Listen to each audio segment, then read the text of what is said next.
안녕하세요. 저는 전북에 사는 60대 여성입니다. 요즘 제 낙은 다른 사람들의 사연을 듣는 일입니다. 듣다 보면 나만 이런 일을 겪은 게 아니구나 생각하거든요.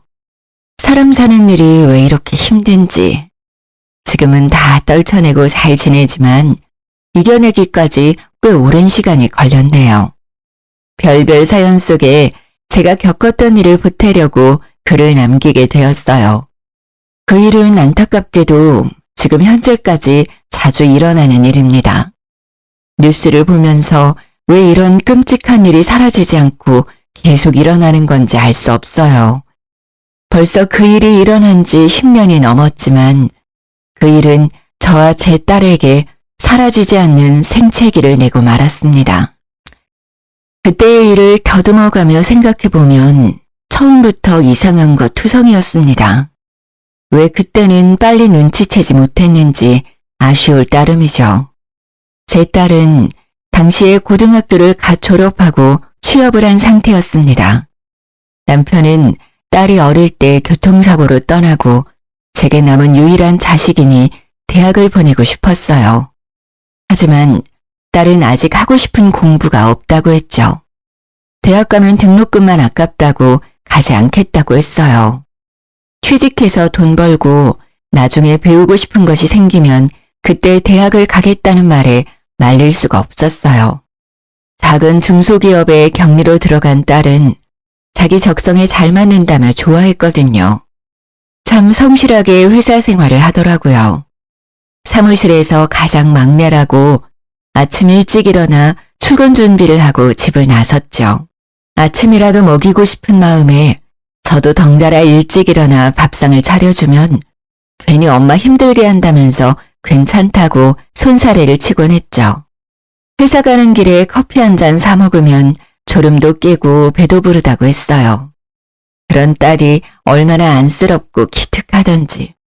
남들보다 일찍 시작한 사회생활에 미안하기만 했죠. 풍족하고 넉넉한 부모 밑에서 자랐다면 시간을 두고 공부하면서 하고 싶은 걸 찾았을 텐데 혹시 가정 형편 때문에 등 떠밀려 일하게 된 건 아닌지 미안했죠. 딸이 회사 입사한 지 3년쯤 되었을 때였어요. 딸에게 남자친구가 생겼는지 평소보다 더 열심히 꾸미기 시작했죠. 출근 준비를 하면서 거울 앞에서 보내는 시간이 길어지더라고요. 입는 옷도 달라지고 화장도 더 신경 써서 하기 시작했어요. 제게 말은 안 해도 남자친구가 생겼다는 건 알 수 있었습니다. 아니나 다를까 석 달 정도 지나자 딸이 먼저 넌지시 애인이 생겼다고 말하더라고요. 그 말을 하며 활짝 핀 딸 얼굴을 보니 산뜻한 봄을 맞이한 것 같았어요. 가끔 남자친구 이야기를 꺼낼 때는 뭐가 그렇게도 좋은지 얼굴에 생기가 돌았죠. 그런데 얼마 지나지 않아 딸이 독립하겠다고 하는 겁니다.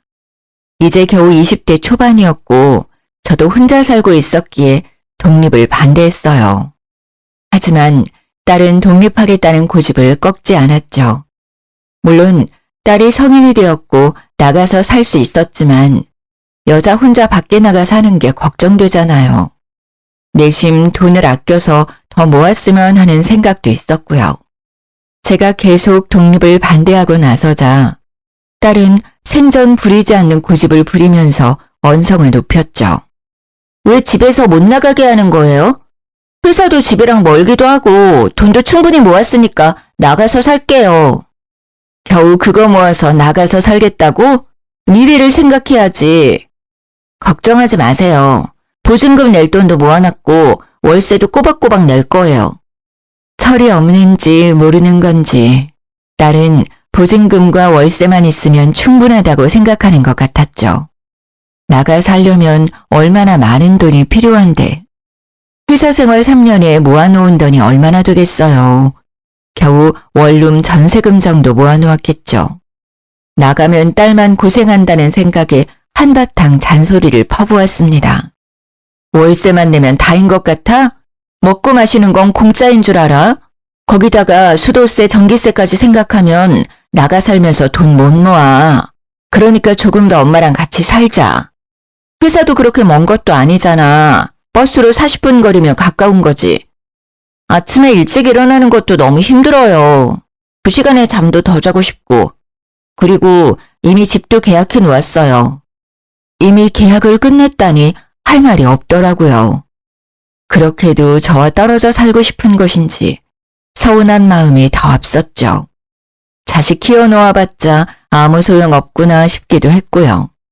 더 말려봤자 결국 딸과 마음만 상하게 될 거란 걸 알기에 독립을 허락하게 되었어요. 직접 나가서 생활해보기 전까지는 엄마 품이 얼마나 따뜻하고 포근한지 모를 것 같더라고요. 기왕 이렇게 된 거 나가서 고생 좀 해보라는 저의 소심한 복수심도 있었습니다. 흔쾌히 독립을 허락했지만 섭섭한 건 어쩔 수가 없었습니다. 심지어 연락까지 뜸해지기 시작했거든요. 잘 먹고 지내는 건지 집에서 지낼 때는 시집 가면 신물나게 하게 될 것을 알기에 설거지조차 시킨 적이 없었죠. 그러니 매 끼니 걱정도 되고 작은 원룸이라도 깨끗이 잘 치우고 사는지 걱정을 안 할 수가 없었습니다. 거기다 혼자 사는 여자를 노리는 범죄가 늘어났다는 뉴스를 보고 나니 더 딸 집에 가보고 싶었죠. 이사 첫날에 둘러보고 한 번도 가지 않았거든요. 기왕 가는 김에 반찬도 가져다 주고 살림살이도 다시 살필 생각이었죠. 딸아이 먹일 반찬을 준비하고 일부러 퇴근 시간에 맞춰 원룸으로 향했어요. 딸, 어디야? 회사 끝났지? 엄마 지금 네 집 앞인데 좋아하는 반찬 만들어 왔어. 우리 집 앞이라고? 아, 정말. 조금만 기다려요. 저 거의 도착했거든요. 딸은 제 전화에 놀랐는지 목소리가 높아져 있었습니다. 5분 정도 기다리자 딸이 헐레벌떡 뛰어오더라고요. 저는 속으로 그래도 내심 엄마가 보고 싶었구나, 오길 잘했다 싶었어요. 그런데 딸이 제 손에 들린 반찬통을 낚아채듯이 빼앗아 들더니 저보고 이만 돌아가라고 하더라고요. 엄마, 잘 먹을게요. 이만 돌아가세요. 너무 당황했죠. 어젯밤부터 딸 얼굴 볼 생각에 들떠 있었는데 바로 돌아가라니. 무슨 말이야. 네 집도 좀 둘러보고 엄마가 밥 해줄게. 같이 먹자. 국 끓일 재료도 다 준비해왔는데. 저 약속 있어서 나가봐야 해요. 다음에 제가 집으로 갈게요. 딸은 원룸으로 들어가려는 저를 막아서더니 등 떠밀며 내쫓더라고요. 아무리 약속이 있어도 잠깐이라도 집안에 들여보내줄 수 있는 거잖아요. 얼굴 본 지 5분도 안 돼서 돌아가라니 너무 서운하더라고요. 안 본 사이에 마른 것 같은 게 밥도 잘 안 챙겨 먹는 것 같아 속상하기까지 했죠. 밥 한 끼 해먹이는 게 뭐가 이렇게 어려운 것인지 딸을 쳐다보며 살짝 앞머리를 넘기는데 오른쪽 이마 밑으로 시퍼런 멍자국이 보였어요. 너 이마 왜 그래? 어디서 다쳤어? 아무것도 아니에요. 계단 내려오다가 굴러서. 크게 다친 거 아니니까 걱정하지 마세요. 조심해야지. 다른 데는 다치지 않았어? 계단에서 굴렀다니 깜짝 놀라지 않을 엄마가 어디 있을까요? 재빨리 딸 팔을 잡고 옷소매를 걷어올렸죠. 그런데 팔뚝에도 시퍼런 멍자국이 있는 거예요. 아니 어떻게 굴렀길래 온몸에 온통 멍자국이야. 조심 좀 하지. 아유 세상에. 병원은 가봤어? 딸은 옷소매를 내리며 저를 안심시켰죠. 괜찮아요. 뼈 같은 데는 안 다치고 몸에 타박상만 입었어요. 먹령고 잘 바르면 금방 괜찮아진대요. 어두워지기 전에 어서 돌아가세요. 평소에 얌전하고 점잖은 아이였기에 계단에서 굴렀다는 말 자체가 믿기지 않았어요. 하지만 당시에는 딸이 그렇다고 하면 믿을 수밖에 없었죠. 독립 후 제게 사적인 말은 더 이상 하지 않았고 집에 자주 찾아오지도 않으니 알 수가 없었어요. 홀로서기를 하는 딸을 응원해 주어야 하는지 아니면 다시 제 곁으로 데려와야 하는 것인지 감이 안 서더라고요. 쉽사리 발이 안 떨어졌죠. 돌아가지 않고 멀뚱하게 쳐다보고 있으니 딸이 제 손을 꽉 잡았어요. 엄마, 연락할 테니까 걱정하지 말고 돌아가세요. 저 정말 괜찮아요. 딸 얼굴에 옅은 미소가 피어오르자 그제야 떨어지지 않는 발걸음을 돌렸어요. 돌아가는 버스 안에서 무슨 일 있었으면 내게 말했겠지. 별일 없을 거라고 시끄러운 마음을 다독였죠. 제가 딸 인생을 다 살아줄 수 있는 것도 아니고 딸이 별일 아니라고 말했으니 믿어야죠. 딸이 독립한 지 반년쯤 됐을까요? 해외로 여행을 다녀오겠다고 하더라고요. 첫 해외여행이어서인지 목소리가 한껏 부풀어 올라 있었죠. 엄마, 저 며칠 동안 연락 없을 거예요. 세부로 여행 가기로 했거든요. 세부? 거기 동남아시아 아니니? 혼자 갈 리는 없고 누구랑 가는 거야? 며칠 동안 가는데? 3박 5일로 다녀올 거예요. 남자친구랑 다녀올 거니까 너무 걱정하지 마세요. 남자친구와 해외여행이라니. 다 큰 딸을 안 보낼 수도 없고 왠지 마음이 찝찝했지만 어쩔 수 없이 허락했어요. 남자친구 얼굴이라도 본 적 있으면 안심할 텐데 딸과 사귄 지 1년이 다 되어 가도록 얼굴도 본 적이 없었어요. 데리고 오라고 하면 남자친구 바쁘다, 오늘은 일이 있다며 피하더라고요. 그때 미리 남자친구를 만나봤다면 저는 절대 딸을 남자친구와 단둘이서 여행을 보내지 않았을 거예요. 그 여행은 저와 딸에게 일어난 끔찍한 사고의 서막이었으니까요. 딸이 여행을 떠나고 돌아올 시간이 일주일이나 지날 때였어요. 딸에게 돌아왔다는 연락이 오지 않았죠. 여행을 다녀와서 정신이 없어서 그런가 생각하고 다시 전화를 걸었지만 역시 전화를 받지 않았죠. 이렇게 길게 연락이 되지 않으니 무슨 일이 생긴 건 아닌가 걱정이 되기 시작했죠. 같이 간 남자친구 전화번호라도 알아놓았다면 걱정이라도 덜 될 텐데. 저는 그때까지 딸 남자친구에 대해 아는 것이 없다는 것을 깨달았죠. 순간 이렇게 딸에게 무심했나 싶더라고요. 며칠을 더 기다려봐도 딸에게 연락이 없자 딸 집으로 찾아갔어요. 딸 집 초인종을 누르면서 문을 두드렸죠. 그런데 문을 열고 나온 사람은 딸이 아닌 남자였어요. 누구세요? 여기 저희 딸 집인데? 남자는 저를 보며 난감한 표정을 지었어요. 안녕하세요, 어머니. 저 지한의 남자친구예요. 처음 뵙죠? 처음 본 남자친구를 보고 당황스러웠어요.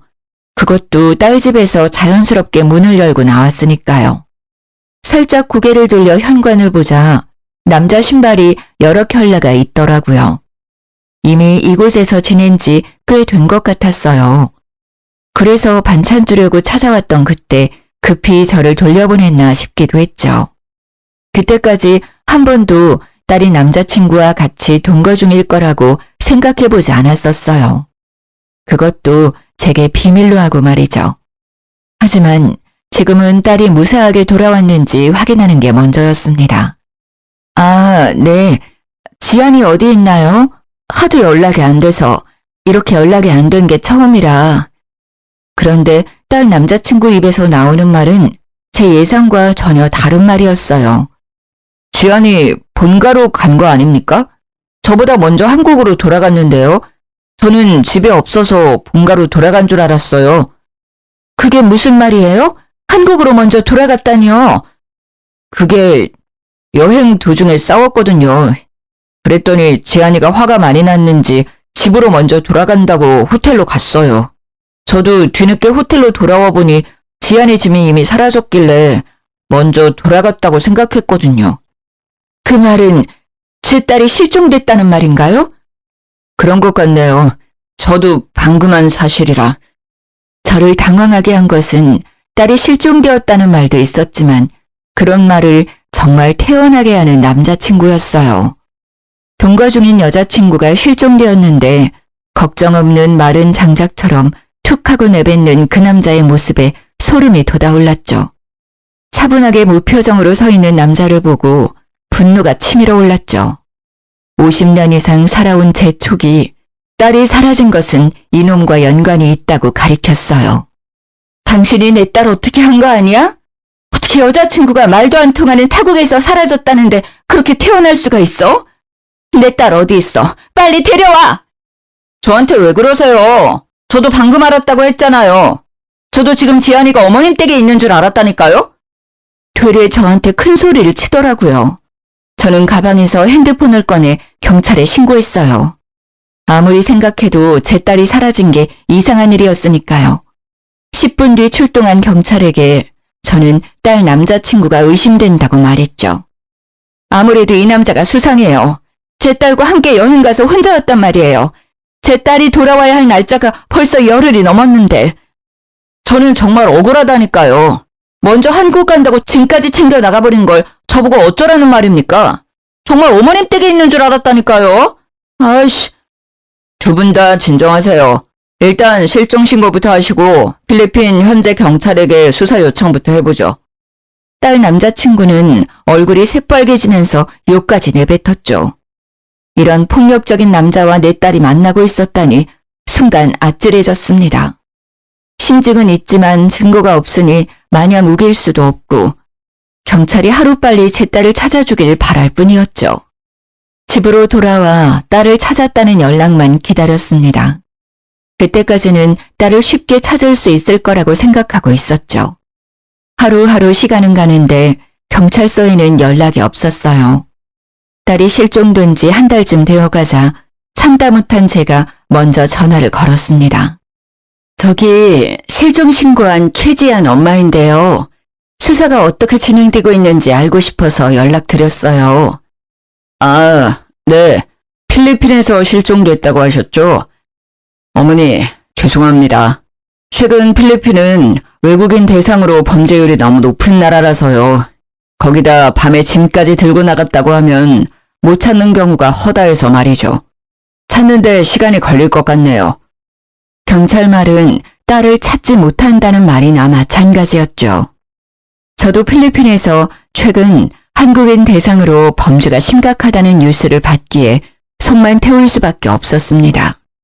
하지만 어떻게 어미가 되어서 자식이 타지에서 죽었는지 살았는지 모르는 상태로 가만히 있을 수가 있겠습니까?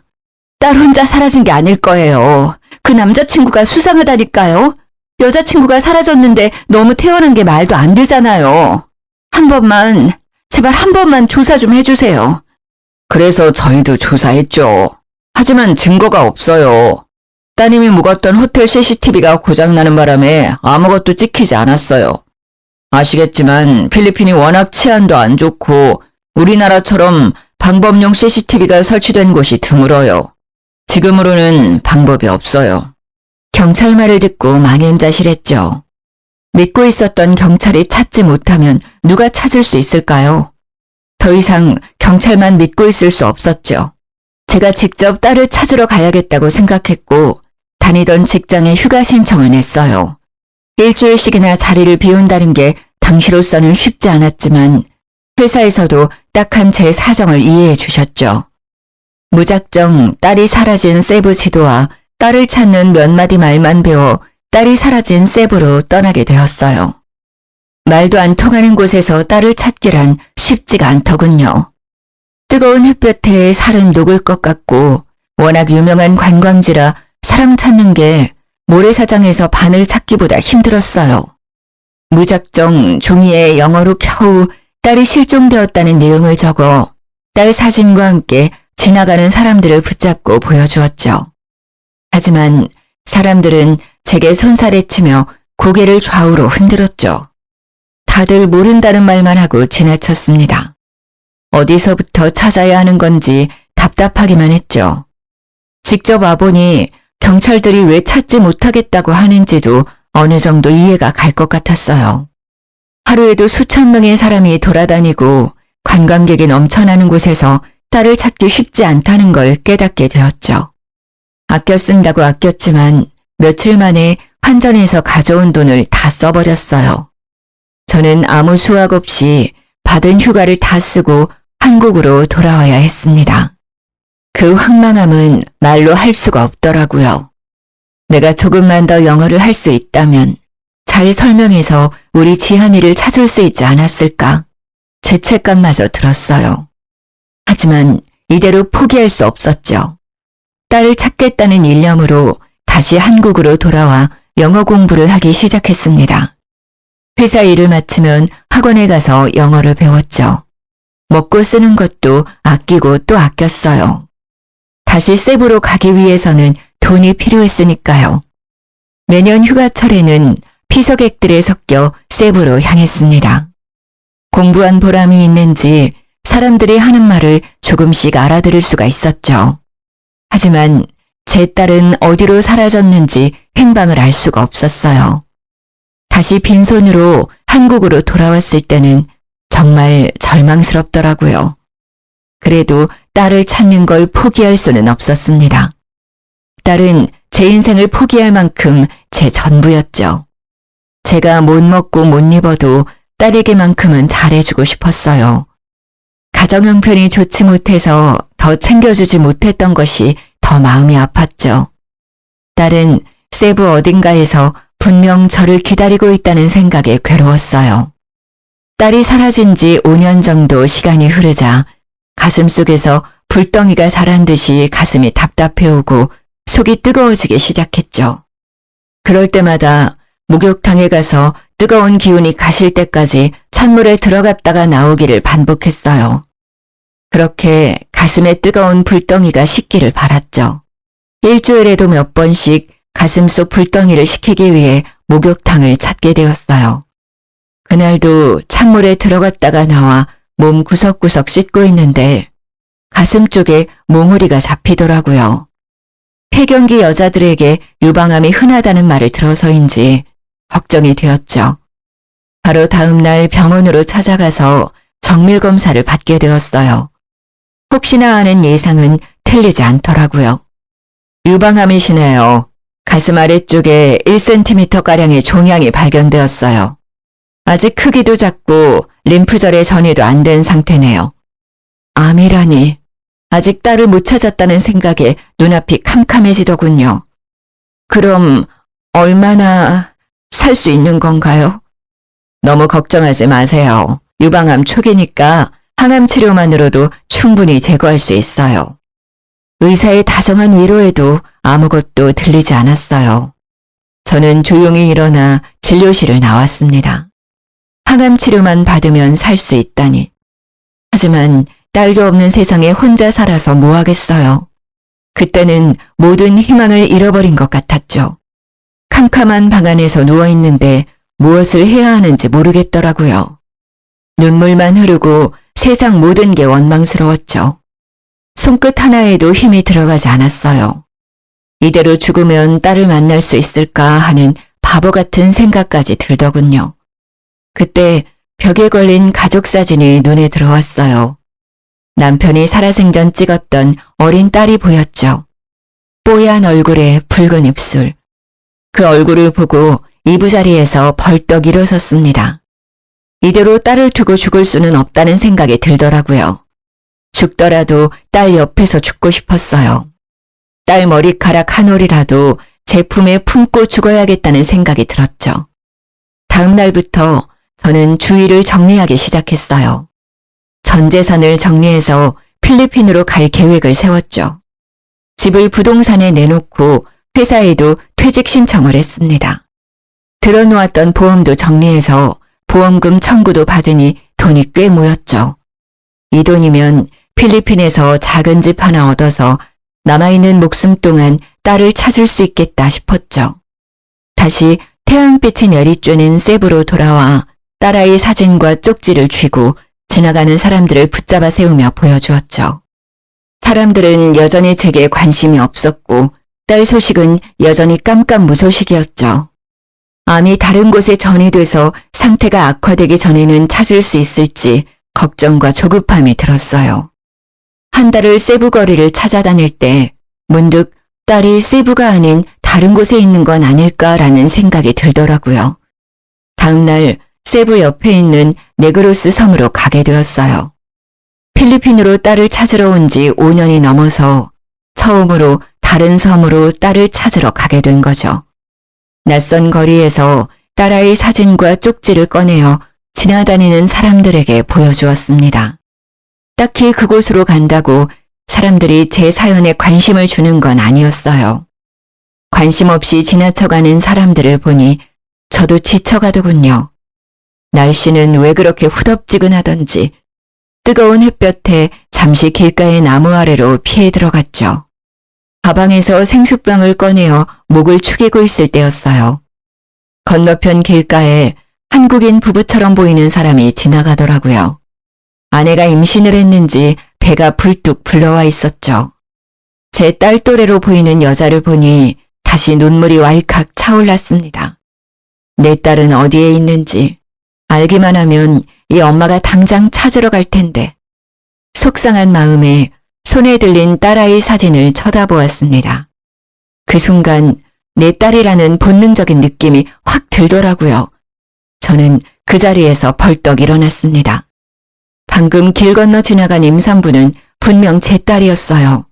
멀리 있고 체형이 달라져서 늦게 알아봤을 뿐이지 분명 제 딸이 확실했죠. 저는 단숨에 차도를 가로질러 부부를 향해 뛰기 시작했어요. 부부에게 가까워질수록 제 딸이라는 생각이 더욱 확실해지더군요. 10달을 품어 20년 이상을 키운 딸을 엄마가 몰라볼 리가 없잖아요. 저기요! 거기서 봐요! 뛰어가며 부부를 향해 한국말로 불러 세웠어요. 그랬더니 부부가 멈춰서 고개를 돌리더군요. 가까이서 본 임산부의 얼굴은 정말 제 딸아이였습니다. 꿈에서도 찾아 헤매던 딸이었죠. 지안아, 엄마야. 엄마가 너를 찾으러 왔어. 엄마랑 같이 돌아가자. 그런데 딸이 뒷걸음치며 물러서더니 옆에 서 있던 남자 뒤에 숨더라고요. 지안아, 엄마라니까? 왜 그래? 엄마 몰라보겠어? 제 아내를 아는 분입니까? 어머니요? 맞아요. 제가 엄마예요. 그런데 왜 저를 못 알아보죠? 지안아, 엄마 봐봐. 일단 진정하세요. 아내가 놀라서 제가 말해드리겠습니다. 그러니 일단 진정하십시오. 딸을 바로 앞에 두고 제대로 얼굴조차 볼 수 없다니 울분이 목 끝까지 차올랐죠. 제 딸한테 무슨 일이 있었던 거죠? 왜 이제까지 돌아오지 않은 거예요? 제 아내 이름이 지안이라는 것도 저는 방금 알았어요. 저와 처음 만났을 때는 이름도 과거도 잊어버린 상태였거든요. 그게 무슨 말이죠? 이름을 기억하지 못한다는 말인가요? 기억상실증이라도 걸렸단 말이에요? 어머니, 차근차근 말해드릴 테니 진정하세요. 그전에는 무슨 일이 있었는지 모르지만 일단 저와 처음 만났을 때는 기억을 잊어버린 상태였습니다. 그때 당시 저는 이곳에 사업차 머무르고 있던 중이었어요. 그때 제 밑에서 일하던 직원이 바닷가 근처에서 쓰러져 있는 이 사람을 발견해서 제게 데리고 왔어요. 그런데 이름도 기억도 모두 잊은 상태였고 온몸에 멍자국만 가득하더라고요. 말도 안 돼요. 그럼 왜 바로 신고하지 않았죠? 할 수 있었잖아요. 했죠. 왜 안 했겠습니까? 대사관으로 같이 찾아갔어요. 그런데 이 사람의 기억이 있어야 말이죠. 신원 보증할 물건도 하나 없고 대사관에서는 탈북민으로 위장해서 한국으로 입국하려는 사람들도 있어서 당장은 도와줄 수 있는 것이 없다고 했죠. 일단 기억이 돌아올 때까지 기다려보자고 하더군요. 정말 기가 막혀 왔습니다. 경찰에 실종 신고를 했는데 대사관에서 모른다니 말이 안 되잖아요. 처음 본 남자와 한참 대화를 하다가 그 이유를 알 수 있었죠. 제가 딸을 실종 신고를 하기 전에 대사관에 다녀갔던 거죠. 빨리 딸을 실종 신고만 했더라도 이렇게 엇갈리지는 않았을 텐데 딸을 기다린 열흘의 시간이 원망스러웠죠. 사위는 5년 동안 딸을 보살폈다고 하더군요. 사업차 필리핀에 왔지만 도저히 딸을 두고 한국으로 갈 수 없었다고 했어요. 어쩔 수 없이 같이 지내다 보니 정도 들고 서로 사랑하게 되면서 같이 살게 되었다고 했습니다. 그동안 딸을 무사히 보살펴 주었다니 너무 감사했어요. 정말 고맙습니다. 제 딸을 살려주셔서 너무 고마워요. 그동안 잘 보살펴줘서 너무 감사합니다. 아닙니다, 어머니. 이제라도 다시 만나서 다행입니다. 지안아, 무슨 일이 있었는지 엄마한테 말해봐. 무슨 일이 있었던 거니? 제 딸에게 무슨 일이 생겼던 걸까요? 무슨 일이 있었길래 낯선 타국에서 기억까지 잊어버리고 5년 동안 있어야 했던 걸까요? 딸에게 물어보고 싶은 말이 한가득하였지만 딸은 제 얼굴도 제대로 쳐다보지 못했죠. 저를 쳐다보는 딸아이 얼굴은 두려움이 가득했어요. 그동안 필리핀에서 딸을 그렇게 찾았어도 못 찾은 이유가 있더라고요. 딸은 불안증 때문에 거의 집 밖으로 나간 적이 없다고 합니다. 최근에는 아이를 임신해서 병원 정도만 다닌다고 해요. 벌써 임신 7개월에 들어섰다고 했죠. 어머님, 일단 이 사람한테 시간이 필요할 거예요. 지금도 작은 소리만 나도 무서워해요. 우리 집으로 같이 가시죠. 저는 남자와 함께 집으로 향했어요. 제게 사위가 될 이 남자는 필리핀에서 라텍스 제품을 사서 한국에 수출하는 일을 하고 있었죠. 거리가 좋아서 살림살이는 번듯해 보였습니다.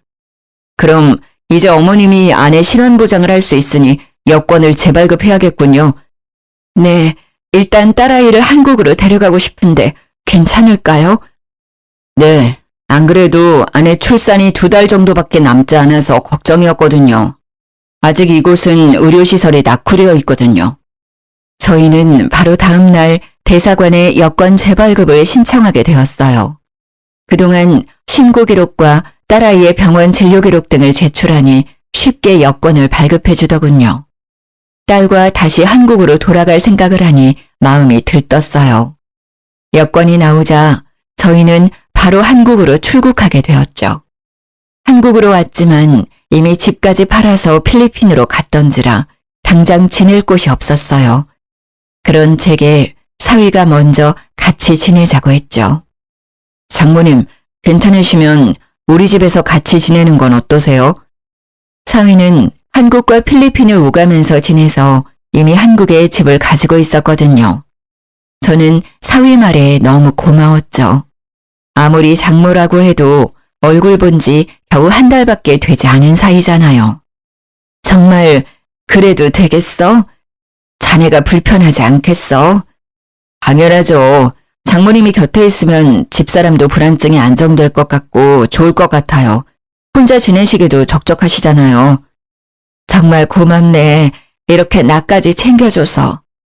다정한 사위 덕분에 저는 딸과 떨어지지 않고 지내게 되었죠. 사위 말대로 딸과 함께 지내니 처음에는 낯설어하던 딸도 적응이 가는 것 같았어요. 며칠 지나니 제게 먼저 다가와 말을 걸더라고요. 식사 하셨어요? 뭐라도 드실래요? 아직 밥 먹을까? 너 계란장조림 좋아하지?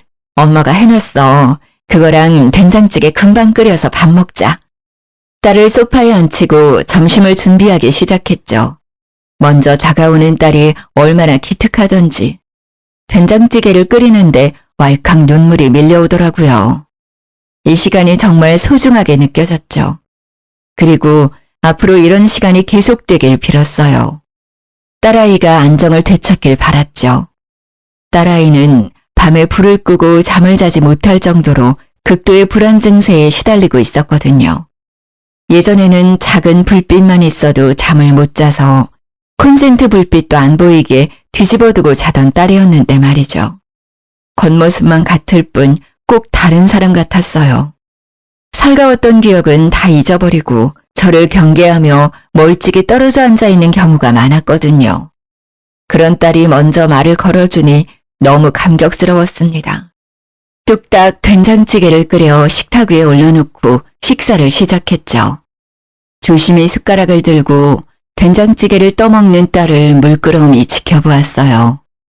몇 숟가락 떠먹던 딸이 저를 쳐다보았죠. 왜 안 드세요? 같이 먹어요. 응, 먹자. 재한아, 많이 먹어? 저기 남편한테 들었는데 아프시다고 들었어요. 치료하면 좋아진다고 하던데요. 항암 치료 받아보시는 건 어떠세요? 순간 울컥했어요. 지금까지 제가 아프다는 것도 잊고 있었거든요. 그래, 네가 받으라면 받아야지. 너무 걱정하지 마. 엄마 괜찮을 거야. 빨리 나아야 손주도 봐주지. 딸과 저를 위해 항암 치료를 받기 시작했습니다. 다행히 암은 많이 커지지 않았다고 하더라고요. 항암 치료만 열심히 받으면 완치될 수 있으니 희망을 잃지 말라고 했죠. 항암 치료를 받기 시작한 지 얼마 되지 않아 딸은 건강한 손녀를 출산했어요. 자꾸 꼬물거리는 손녀를 보니 마음이 복받쳐왔죠. 빨리 암을 이겨내고 손녀와 딸에게 돌아가고 싶었어요. 하지만 출산하고 딸의 불안증이 높아져 갔죠. 출산 후 밤뿐만 아니라 햇빛이 덜 드는 골목길이나 깊은 물도 무서워하기 시작한 거예요. 샤워 정도는 괜찮아 했지만 욕조에 물을 받아놓고도 손녀를 씻기지 못할 정도로 불안증이 높아져 갔어요. 꼭 아이가 물에 빠져 죽을 것 같다고 두려워했죠. 괴로워하는 딸을 보며 저와 사위는 딸을 위해 과거 일을 찾길 바랐습니다. 덮어놓고 무서워하기보다는 기억을 되찾고 이겨내는 게 좋다고 판단했죠. 과거에 무슨 일을 겪었길래 이런 고통을 겪는 것인지, 혹시 나쁜 기억을 떠올리고 더 괴로워하면 어쩌나 싶었지만 이대로는 일상생활을 하기 힘들다고 판단했죠. 지안아, 혹시 기억을 되찾는 건 어떠니? 무슨 일이 있었는지 알게 되면 너한테 더 도움이 될 것 같아. 딸은 한동안 말이 없었어요. 기억을 되찾는 게 두려운지 두 손을 꼭 쥐어들었죠. 네, 받아볼게요. 엄마가 불안해하면 아이도 불안해한대요. 제 딸한테는 이런 불안증을 물려주고 싶지 않아요. 역시 딸도 엄마였어요. 자신보다 딸을 위해 아픈 기억을 되찾겠다고 했죠. 그래, 정말 잘 생각했어. 기특하다 우리 딸. 딸아이 기억을 되찾기 위해 심리치료와 최면치료를 병행하게 되었죠. 최면치료가 시작되고 저와 사위는 딸에게 일어났었던 끔찍한 일을 알게 되었어요. 최면치료실에 들어간 딸을 지켜보며 곁에 앉아 있었어요. 치료사는 딸에게 최면을 걸며 과거 일을 되짚어가기 시작했습니다. 점점 과거에서 현재로 오면서 문제의 그날이 되었어요. 딸은 최면 속에서 그날의 기억을 더듬으며 말하기 시작했죠. 필리핀 세부 해변에서 일몰을 보며 산책을 하고 있었다고 합니다. 그런데 더운 날씨 때문인지 그날따라 남자친구 기분이 안 좋았다고 해요. 해는 뉘엿뉘엿 저물어가고 완연한 어두움이 찾아왔지만 남자친구의 짜증은 풀리지 않았다네요. 아이씨, 더워 죽겠네. 바람이라도 불지 왜 안 부는 거야. 한국보다는 불쾌지수가 낮다고 했는데 그렇게 더워? 그럼 내가 덥지도 않은데 덥다고 했다는 거야? 딸은 최면 상태인데도 손을 들어 올려 보였어요. 그리고 손을 들어 빌기 시작했죠. 미안해. 제발 때리지 마. 내가 정말 잘못했어. 딸이 잘못했다고 비는데도 남자친구의 기분은 풀릴 기색이 없었다고 합니다.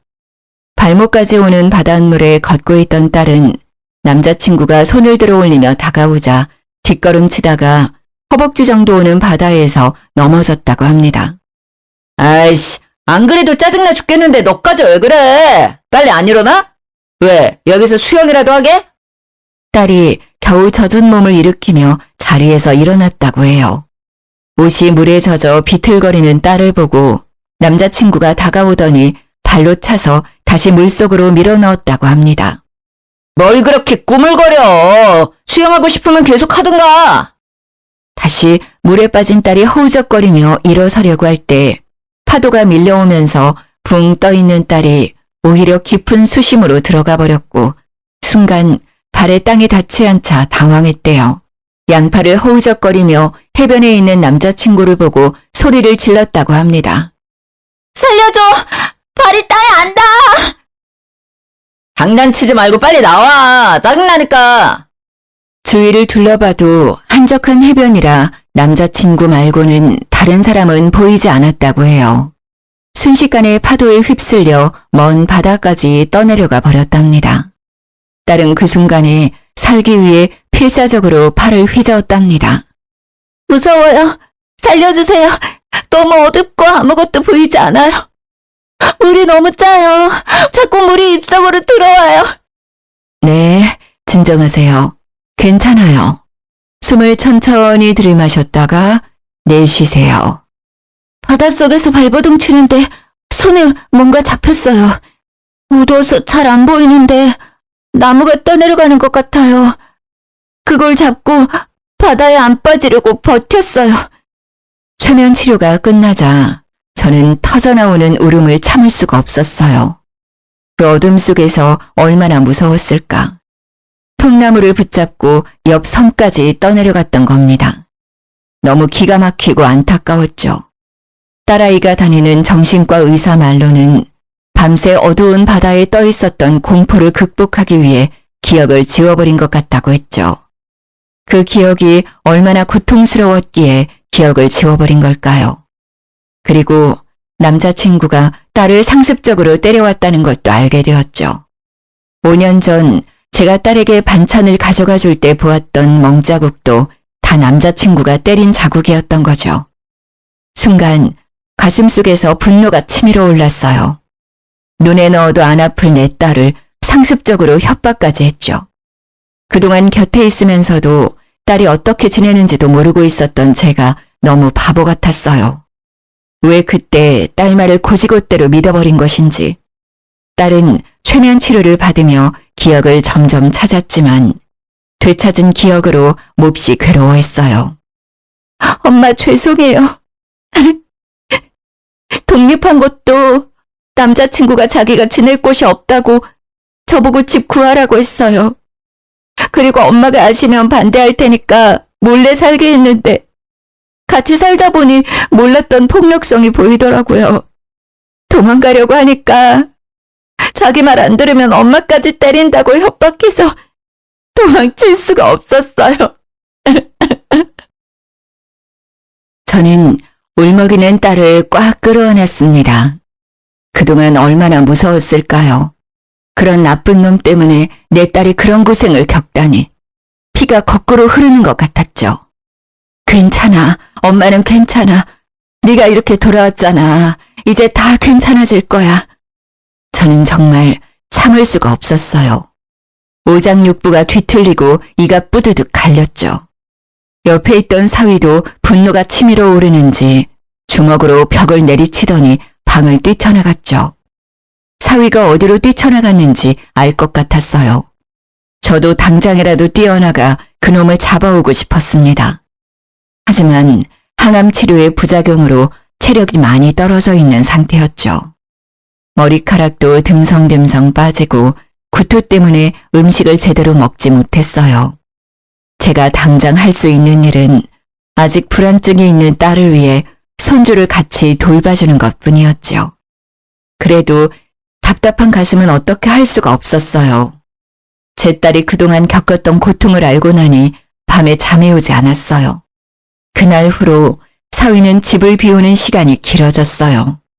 사위는 제게 그놈을 찾고 있다고 말하더군요. 아내의 일을 알게 되니 그런 놈을 도저히 그냥 둘 수 없을 것 같아요. 지금 사람들 사서 찾고 있는데 찾는 게 쉽지 않네요.